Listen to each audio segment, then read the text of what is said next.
Okay, so let's do an example. Let's draw a free body diagram for some pieces in this problem here. We've got a ball sitting in a little wedge shape. The angle on this side is 30. The angle on this surface touching the ball is 30. There's a string attached to the top of the ball that comes to point C, vertically up to point C, and then there's pulling in this direction. There's a spring, and then this thing heads over in this direction and down to A. So let's draw some free body diagrams. Let's draw, first off, let's draw the free body diagram for point C.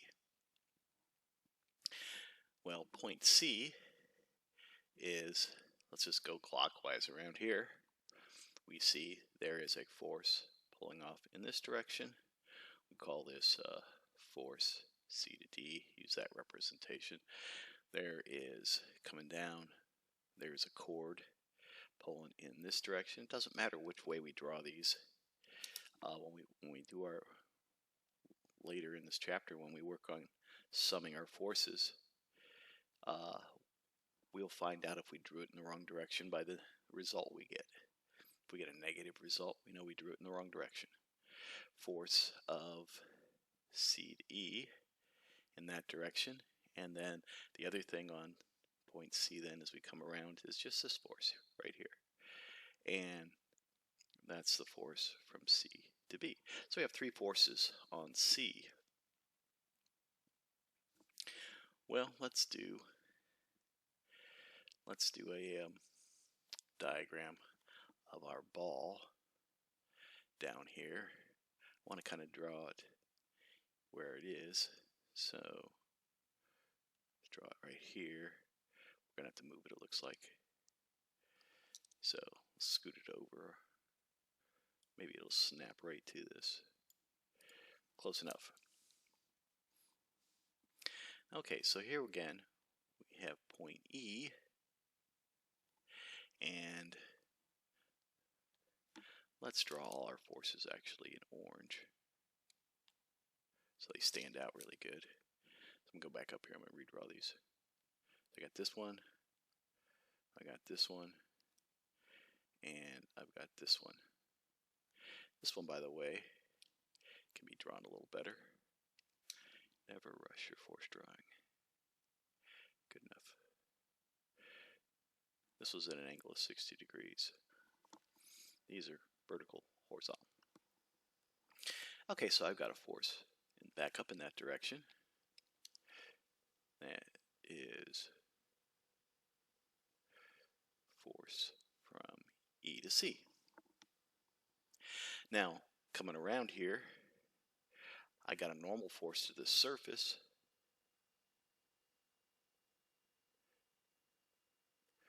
Call it force normal 1, since I have another one. But I also, coming around, I guess, at the center of this body, we have weight heading down of the ball.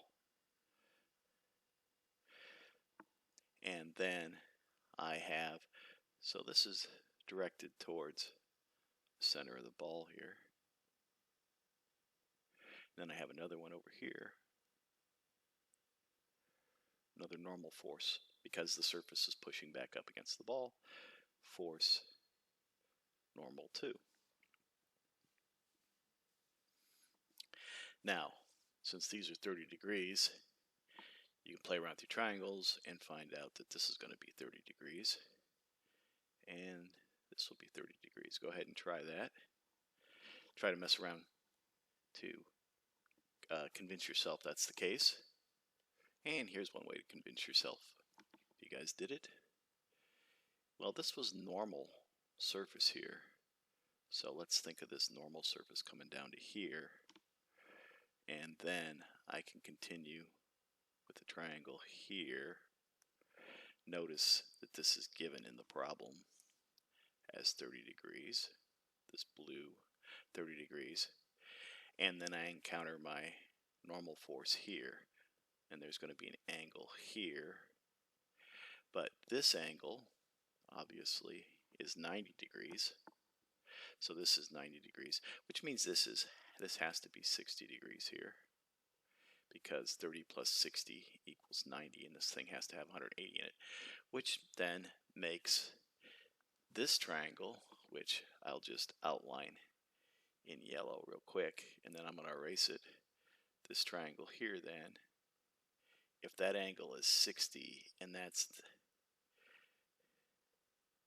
this is 90, that's 60, this has to then be 30. And that's how you figure that out. But after a while, you're just going to start automatically just flipping that on. Of course, in your free body diagram, you don't need to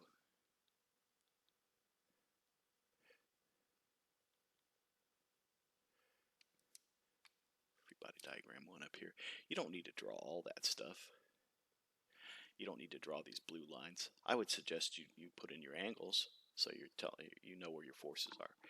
Well, you should put in your angles in a regular free body diagram, like we did up here. We put the angle in so we knew what direction the force was, since we're only writing forces as magnitudes here. If it's horizontal or vertical, it's obvious. You don't need to put any designation there, but you could if you wanted to. Okay, now the other thing the problem asks about is this chord. So how do we handle the chord? Well, we could model the chord from E to C with this angled force and the spring in there. But if the chord has the same force throughout the whole thing, let's just slice this like right here and do the chord. So let me draw the chord over here as green. So this is a slice out of the chord. So I'm just going to call it the chord. And so the chord has tension in it, so that means there's a force pulling down this way. And since it's not moving, there's a force pulling up this way. Now, since we haven't really done this yet, but imagine that we pulled the chord out from here, you're going to see that this is going to equal the force from E to C, and this will equal the force from C to E. But the important thing about this free body diagram, though, is it's showing you that there's only one force, and it is along the length of the chord. There you go, 3 forces. We could combine this whole picture into one free body diagram if we thought it was going to be easier for us to make calculations that look maybe something like this. Maybe like this with the chord already attached, and we would leave out point E, and now we would just start adding our forces. So we've got this one, still on the ball. We've got this one. So we call this the weight, we call this the force, and 1, call this the force, the normal 2. So now up here at C, we would model this force CD, and we would model this force CB. And since we're drawing it like this, we really could take off the C and the D, and we could just call this force D, maybe. And I'm just showing you how to shorthand these things. And this force in the B direction. So depending on what's given in the problem and what all we know, let's go ahead and put the 60 degrees in here and the 230 degrees down here.